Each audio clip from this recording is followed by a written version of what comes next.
come spring this year, my life changed. I met someone. That someone is a guy. I'm still Tom. I still want to win an Olympic gold medal in Rio 2016 for Great Britain. It'd be great to have you guys on that journey too. Faced with uncertainty and personal challenges, Tom Daley shared his story with the world, and it turns out it's a familiar story to many of us. People in marginalized groups have always struggled for inclusion in sports. Jackie Robinson broke through the race barrier and paved the way for athletes of all ethnicities. Billie Jean King brought gender inequality to the national stage. And now we're at a new frontier with the LGBT community. I came out to my team. They rallied around me. They supported me. If my team can support me, any team can support me. I think one of my most favorite parts about Michael Sam's story, he was just Michael Sam, a little-known defensive end out of Missouri, 3.5 sacks. Fast forward to his senior year, he'd come out before the season. He had 11.5 sacks, SEC Defensive Player of the Year. But the difference was, in his personal life, he could be who he was. He was allowed to express himself. But 25 years ago, it wasn't always like that. You had to have pioneers like Bob Paris on the front lines of equality. In the late 1980s in America, coming out and being a public figure, for me, the repercussions were tremendous. I lost about 80% of my business.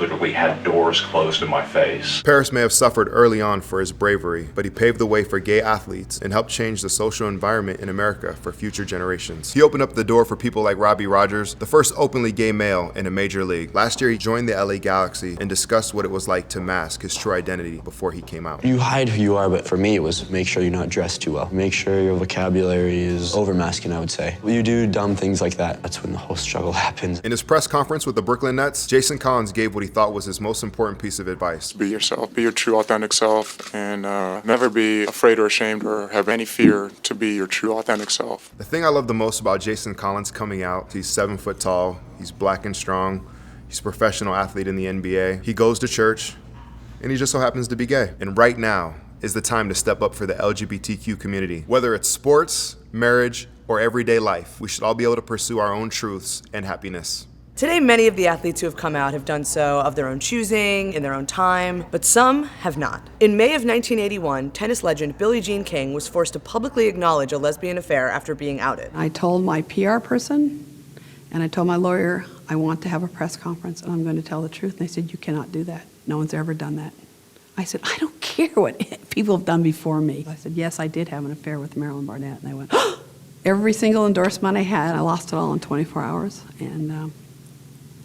But it's okay. 30 years later, American Samoa's Jaya Seilua made history by becoming the first transgender person to play in a FIFA World Cup qualifier. In Samoan culture, Jaya is considered a fa'afafine, a male who embodies both male and female traits and is widely accepted. Off the field, I walk feminine, I do feminine things. As soon as the whistle blows, I turn all of that off and I try to prove to the people that I can play, and I'm not just seen as a joke on the team. I'm just a soccer player. Coming out can be an alienating experience for some, but luckily there are supportive communities, and for this group of surfers, there was comfort within their ranks. This is a trailer for a documentary called Out in the Lineup about two friends who went on a journey to unite the surfing world. We really have a social objective to help others who need it. It feels good knowing that there are other people out there who are gay and surf. Not all that long ago, back in 2007, former NBA player Tim Hardaway had this to say about potentially playing with a gay teammate. You know, I hate gay people, so,